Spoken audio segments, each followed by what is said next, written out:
haka kenta Jingkylli jong dorbar senrai ka badeiru ka Jingkylli ka baar haka yeng shong dorbar ka baar haka khandai tere unai luar araja arpusan ka Jingkylli ka bedei bat youth counselling center sapo ka jela la yo jingtip baka Sorkar jela ka la thung hadu lai pusau ngot ki career advisors lani kita ki nong ai jingmot haka yo kam yo jam ki bakun thop nadu ka jing ai jing hikai kumno ban penyat ya ka kam ka seng kam seng jam bat ki wei Yakanila I Jubab do Myntri ubari kmi yakatanat Sports and Youth Affairs uba Shakler Warjri but yaka Jingkylli labu do MLA ka mau plang uba Beyond Kurba.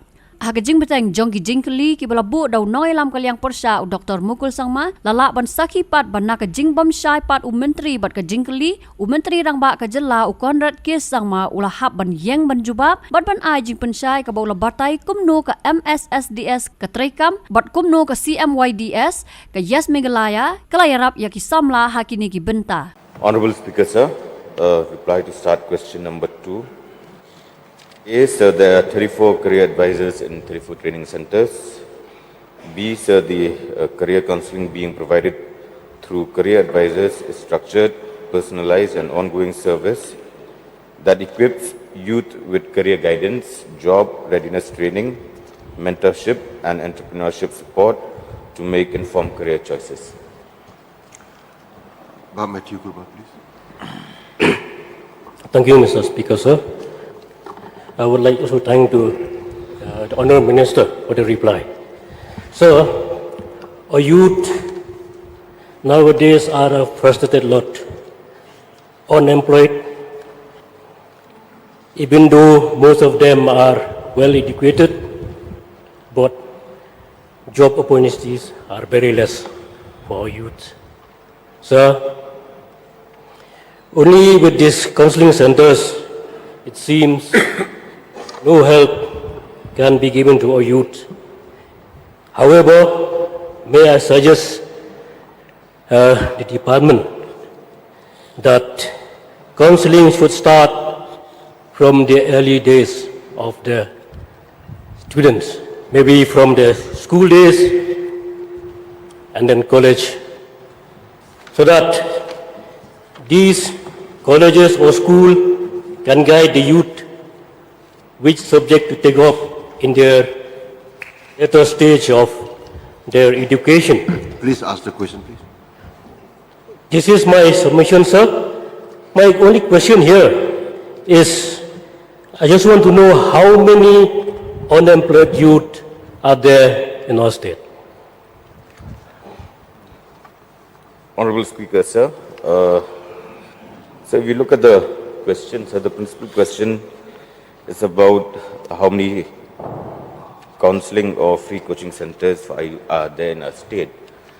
So it was not mentioned about the numbers of unemployed youth. So for that, sir, since it's not related to the principal question, I would require notice. But however, sir, some suggestions made by the honourable member, which I totally agree, that he has stated that the career counselling should start from a very early age. So when we talk about career counselling, it's not only confined to one department. It touches a few departments, like for example, like sports and youth affairs, and then labour, and then like the honourable member has mentioned, it also touches with the education department, which I do believe, sir, that when we talk about earlier career counselling, that there is a program started by the education department. So with that being said, sir, even from our department, we do have all these career counselings. But for the question that he has raised, for that, sir, I would require notice. Thank you, sir. One more question. Right, sir. Thank you again. I'll just ask one more question. Out of those 34 career counselling centers, how many youth has gained employment out of their guidance? So when we talk about career counselling, so we don't exactly have the numbers of how many youths have been employed. Because all of these youths, they come sometime in these 34 training centers that we have. They come for the counselling, and then whether they are, because it's about counselling, so not job placement. So after counselling has been given to all these youths, so some of them, sir, they go elsewhere and then they find jobs or they don't find. We don't have that record, sir, with us. So, like I said, sir, when it comes to job placement, it's a different question altogether, sir. So for that, I will require notice. One more, sir. May I request the Honourable Minister whether this counselling centre carry out a follow-up on those youths has been counselled, whether they got job or not? Pardon, sir, if the Honourable Member can... Sir, yeah. After giving counselling to these youths, is the department, other centres carrying out a follow-up action to find out whether those youths got employment or not, or what are they doing after they got this different kind of counselling? The honourable member wants to know whether there is a follow-up. Sir, like I said, some of these youths, we do actually have the numbers with us, sir, in these training centres, but not all of them, sir. Like I said, some of them we do have the record, but some of them they don't come back to the training centres. So for that reason, sir, we don't have the entire number, but some of the numbers we do have, sir. Thank you, sir. Sorry, please, Dr. Mukul, please. Mr. Speaker, sir, in fact, this is a very important initiative. We embarked upon this initiative earlier during our time. We call it earlier Chief Minister's Career Guidance and Career Counselling. Now, it will be important for the House to know whether there is a structure laid down at different levels, because the question of access comes to the main constraint for the youth to have access to this opportunity. So how is the structure laid down across the state? So structure, sir? Speaker, as it is a very important aspect and an aspect that is obviously linked with the youth of our state, I would like to take this opportunity to clarify some points on this, sir. Sir, number one, in the past, there have been different kind of career programs that have taken place. And these happened at different levels. Sometimes the Deputy Commissioner used to conduct a one-day counseling session. Sometimes a particular college or university or a school used to conduct it. Sometimes a locality used to do it. And they used to seek support from the government. And as mentioned by Leader of Opposition, that some structure was targeted in the past. But we realized so that it was not having the desired impact. And hence, we have, as correctly mentioned by the Leader of Opposition, we have structured this entire process now.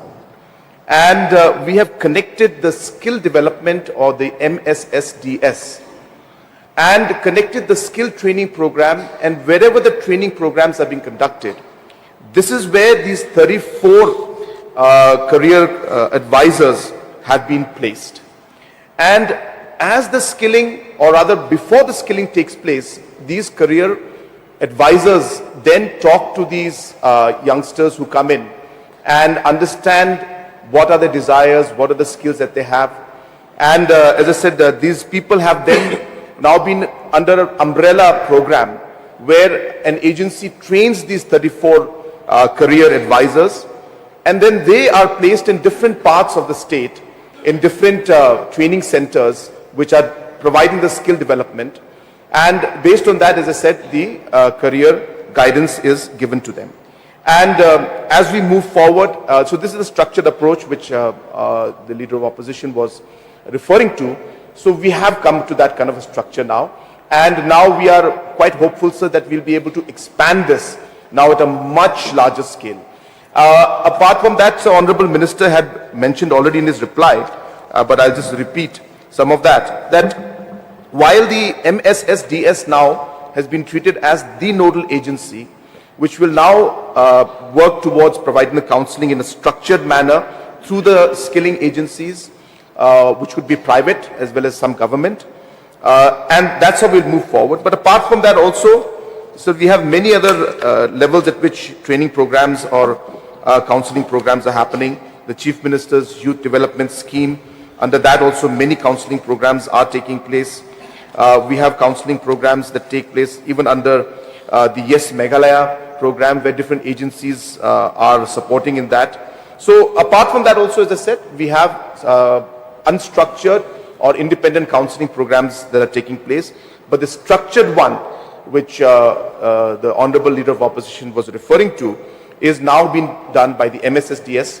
And as I said earlier, they were happening in bits and pieces, but now we are linking it with skills. And in every skill training center, a career advisor is placed. And this career advisor speaks to the youths before they go or embark into a particular skilling program. Mr. Speaker, sir. Yes, I'd like to thank the Chief Minister for enlightening. Now here, what is important for us to know is the available job spaces, both in government sector and the private sector. Now, therefore, whether this structuring is designed in that direction to ensure that the job spaces available in the government sector, the youth are aware of the career path in diverse sectors. We have created quite a robust career path chart, which was done very efficiently by one of the deputy commissioners then. Based on some past experiences, we can always leverage upon and see how we can, because all through these years, what is pertinent for us to be focused on is the job spaces available in the government sector outside the state government, meaning different departments, different agencies, different public sectors, organizations under the government of India, including the defense. So these are the things which I would like to know, whether the structuring has been designed to achieve that kind of objective, so that the youth will be aware of the job spaces available in the diverse field, both in the private sector and the government sector. Thank you, sir. This is a very, in fact, important question that has been asked. Sir, I will just take a minute to reply to that. Sir, as you will recall, even in the last budget and even the previous budget, I had shared the Vision 2030 of the government of Meghalaya, the MDA government. And sir, if you recall in the presentation which I had made during the reply, I had actually mapped in every sector what is the kind of job opportunity that we are expecting. So we had put a target that we should be at a 10 billion in 2028 and a 16 billion in 2032. And then we had broken down that target into a specific sector-wise, that in tourism, how much we will achieve, in IT, how much we will achieve, in agriculture, food processing, how much we will achieve. And in all those sectors, what is the investment that will be required from the government side and private sector to be mobilized to be able to achieve that growth in that sector was then identified, and we have worked out the whole thing. So to answer to the Honorable Leader of Opposition's question, is that so in each sector, in tourism sector, for example, we expect about 54,000 jobs to be required. And in each of these 54,000 jobs, whether the areas of, say, we require, say, for the hotels, people to work, because we'll be having, say, about 8 5-star hotels we expect in the next 3 to 4 years to come up. So how much manpower will be required for those? We require how many drivers to be having because we expect certain number of tourists coming in. So just to give an example of the tourism sector. So like that, sir, we have broken up every department into the growth that we expect, the investment needed to be made by private and government, and the jobs to be created out of that. And then we have mapped it with this MSSDS to then provide that skilling and training. And then the career counselors are now mapping and guiding the children and telling them that, look, this is what's going to happen in tourism. So we do require in about 3 years' time, we'll require more chefs. will require more, normal day-to-day workers in the hotels. So this is exactly what we're doing, sir. And as I said, when we talk of Mission 10, I only talk of the 10 billion. But this 10 billion, as I said, has been broken into exactly what the Honorable Leader of Opposition has said. And today we have more or less a rough idea of all the kind of jobs that will be required, that will be coming up in the next 3 years to even the next 10 years. And obviously it's a government sector also we are mapping in the same line. Mr. Speaker, sir, we had the privilege of actually watching the whole presentation. We have been enlightened by that. We appreciate the measures. But what is important here is that inherently the youth of the state are looking for spaces of jobs in the government sector. We are happy that today youth are looking at the job spaces in private sector.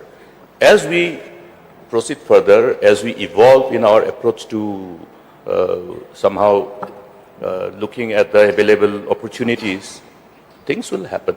But then at the same time, we did look at the spaces, particularly in the defense, in the army, huge spaces of job available for our tribals.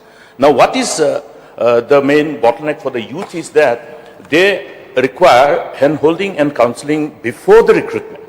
So we did some of them in fact, the defense authorities were quite prompt enough to respond to the request of the government, and then we did it across some of the districts. So these are areas we appreciate the effort of the government to create job spaces in the private sector, but the importance of enabling our youth to take advantage of the job spaces available in government sector across the state and across the country. That is what is required to be done, and I hope that at least this will be somehow integrated in a manner that they have then choice whether the youth would like to opt for the private sector or the government sector. Yes, sir. Thank you once again, sir, for the question. And as correctly mentioned, that in this entire career programs that we are organizing, so there are a list of domains and areas which we work on. And as mentioned by the Honorable Leader of Opposition, so defense services, banking and finance, education and training, healthcare, engineering, IT, even politics, public service, sports, architecture, tourism. So like that, sir, 25 domains have been identified, and obviously we guide them in those areas, and we do look at ensuring that guidance is given to them even when it comes to the government service. So therefore it's all part of it. But sir, I do take this opportunity to also again mention to the House and to the citizens at large that we do roughly, on a rough estimate, depending on the particular year, about an average of about 70,000 people are being eligible to join the workforce every year. 70,000. And this is year on year, sir. And therefore, when you look at the kind of government jobs that are available, roughly, right now, sir, we are doing a recruitment of close to about 7,000 vacancies, which have been there for the last 20 years. All of that is being covered, and about 7,000 vacancies are being, recruitment processes going on in one board or the other. But on an average, sir, on an annual basis, again, depending on the retirements that take place, not more than 2,000 posts. So maybe even if you include all the other casual posts, maybe not more than 2,500 posts will be available at the government level for our youngsters. So it's quite limited compared to a workforce of 70,000 plus people who will be joining or eligible to join the workforce every year. So there is a deficit of about 67,500 jobs for us, and that is really the challenge that we faced. And that's where we came out with this entire idea of ensuring that this growth story must be linked to job creation, and private sector will have to play a very crucial role. So where I appreciate the Honorable Leader of Opposition's suggestions, and we've taken the suggestions and we are already working on most of them, sir, I just thought it's good to just mention to the House that at the end we will need to see the growth in the private sector to be able to actually cater to the need of about 67,500 youths every year who will be eligible to join the workforce. And that's the reason why we are coming up with a more holistic plan. And this career guidance and career program that we have, counseling program that we have of career advisors, is also part of the overall larger plan that we have. Rupa Marak, please. He has raised the hand from long time. Thank you, Mr. Speaker, sir. May I know from the Honorable Minister in charge the number of career counseling centers in Garo Hills region? I have framed some small questions, so I think I will put them all in one go, so that I won't have to stand up again and again. And the number of youths provided with the career counseling, free coaching in the Garo Hills region till that. And another one, may I know from the Honorable Minister in charge the procedure through which the youths are being selected for the counseling and free coaching? Thank you.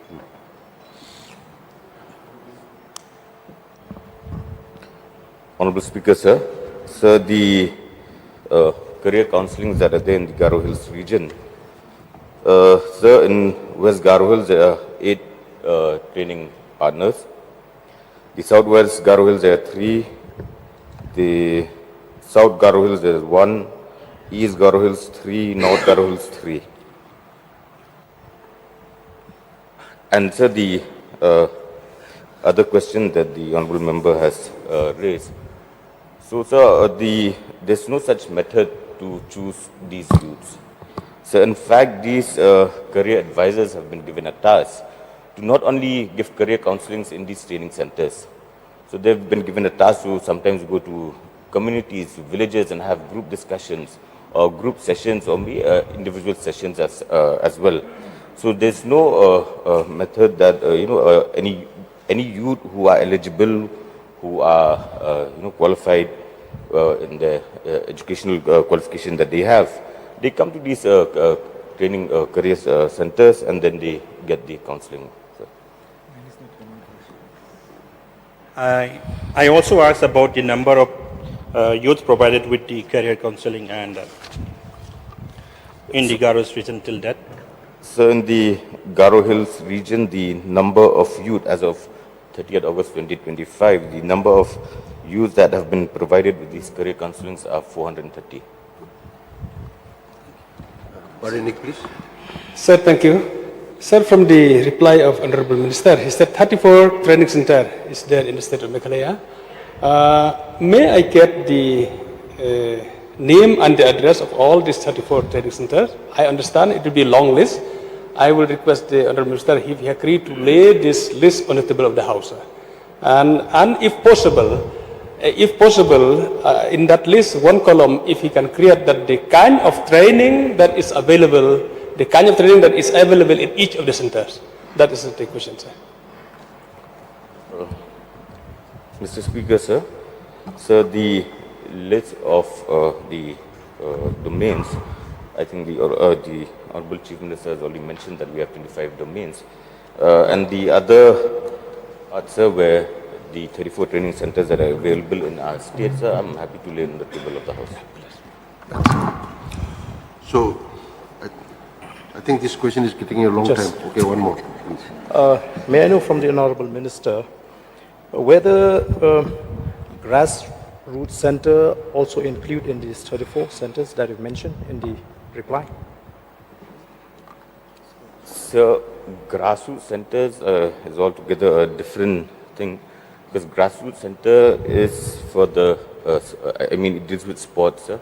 So this is about career counselling centers. So these are two different things, sir. So I think even sports also has become a career now. Yes, sir. So we've already mentioned in the career counselling. So this is career counselling. So in terms of sports, we are giving them counselling, but the grassroots center deals with football. It's two different things, sir. Okay, we move. Yes, sir. On to now the next question. Sorry? One question, sir. May I request the Honourable Minister to also, while placing on the floor of on the table of the House, the records with regards to all these 34 training centers. Kindly provide the details of the career advisors and their background. So all the details will be provided in the